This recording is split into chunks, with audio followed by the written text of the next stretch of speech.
If you're new to Stellaris, you may not be aware, but there is a button to choose what your planet's specialized purpose is.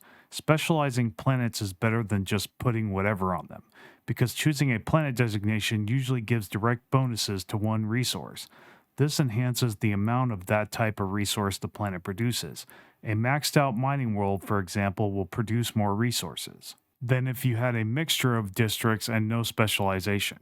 When deciding what your planet's role is, look at the amount of districts for each resource. If it has 8 mining districts, for example, you may consider making it a mining world because it will potentially produce more minerals than, say, 4 mining districts with 8 generator districts would.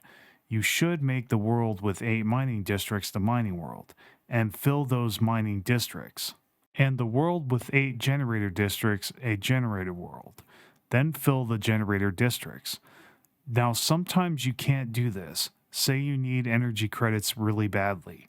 It is okay to bend the rules a little and build generator districts, even if the planet has more mining district slots. You can always replace the generator districts with mining districts later. There are many ways to specialize your planets. Let's go over them. First, we have generator worlds. Now, if you don't know when it's a good time to make these, then go watch my resource management video for guidance on when you should make them. This goes for other resource designations as well.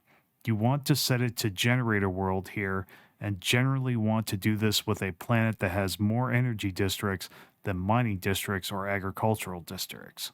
I usually put a hollow theater on each of my planets first unless I'm a gestalt consciousness. Then I make an energy grid on that world. You can only have one per planet.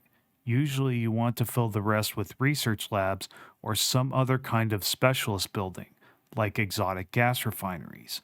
By the way, if you want to know which orbital ring buildings to build on these planets, watch my orbital rings video. Generator worlds get 25% more output. This nets you way more energy credit production than a non-designated world would.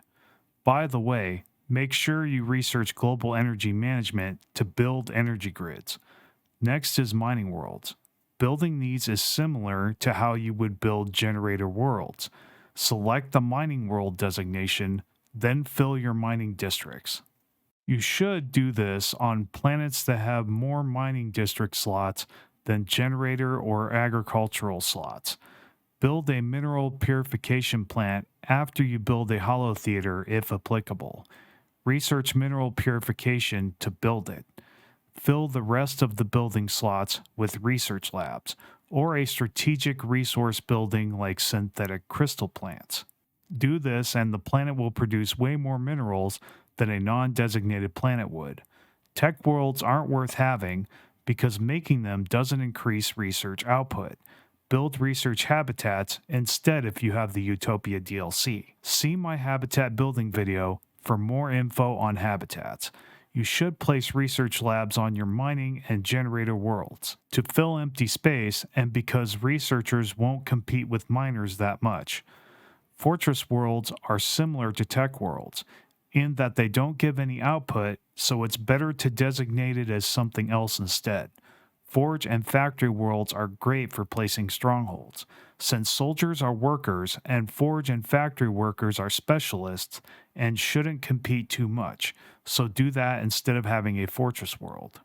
Unless you need to defend a world fast, then the build speed, orbital bombardment, and army damage may be handy, but most of the time it isn't worth it, especially when the planet has a lot of districts. Refinery worlds are meant for strategic resources like volatile motes. After a hollow theater, fill with chemical plants for volatile motes, exotic gas refineries for exotic gas, and synthetic crystal plants for rare crystals. Don't be afraid to make refinery worlds instead of another designation if you're low on strategic resources. They are critical for progression mid to late game. Building a refinery world will get you more strategic resources than a non-designated world would. For forge worlds, they make your industrial districts only produce alloys instead of consumer goods, so forge worlds, if you need more alloys, are very effective. Pick worlds that have a lot of industrial district slots, even if they have a lot of other resource districts. Fill only as much housing districts as you have building slots. The rest should be industrial districts. This goes for industrial and factory worlds. It might still be worth it if you are not short on any other resource, such as minerals, if you have a good amount of other resources in the game. Then it is usually a good idea to start spamming Forge Worlds, especially if you have a surplus of minerals. Make sure you research and build the Alloy Foundry's building. Hollow Theater if you're not Gestalt, then fill with strongholds for more naval capacity. Or hydroponics if you're low on food instead of wasting a planet on producing food. Soldiers and farmers should not compete with your forge specialist for pops. You could also put down commercial zones if you're a trade empire for more clerks, which are also workers and won't compete with your forge specialists either. Use Industrial World when you want an equal mix of alloys and consumer goods. There's no output gain. The downside of using Industrial Worlds is that if you have orbital rings, you are only enhancing half of one resource but not the other. For example, I set the orbital ring to double alloys. If the world is industrial, only half the resources are getting boosted, wasting that precious orbital ring building slot that could have been on a forge world or factory world. Fill your industrial worlds the same way you would fill forge worlds, except, and this is the other downside, you'll need alloy foundries and civilian industries, wasting a precious building slot. But if min-maxing isn't a huge priority or obsession, don't worry about it. Most of the time, you're better off building just factory and forge worlds. That is, if you're a non-Gestalt empire, i.e., not a hive mind or a machine empire. Factory worlds do what forge worlds do, except they produce only consumer goods instead of alloys. And instead of building alloy foundries, you build civilian industries. Hollow Theater, if applicable, then fill again with either strongholds and or hydroponics, whatever you need more of. On a side note here, you only want as many hydroponics as is required to not be negative in food. I wouldn't build more than that.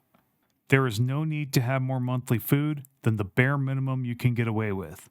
Kinda like food, you want to be using as much consumer goods as you're producing with just a little surplus, so only build factory worlds to not be negative. Agricultural worlds are pretty straightforward. Make sure you try to designate worlds that have a high number of agricultural districts, but only if you're negative in food and don't have any space for hydroponics on your forge or factory worlds. Build food processing facilities and a hollow theater if applicable, then fill the rest with hydroponics. If you are using a lot of cloning vats, these worlds are very helpful. Otherwise, you probably don't want more than one, preferably none. Unification and ecclesiastical centers are the same thing, and produce extra unity and reduce the cost of your unity workers like priests or managers. Build a hollow theater and then fill the rest with administrative offices or synaptic nodes or uplink nodes if you're a Gestalt empire. What about the districts? Fill all housing districts. That's it.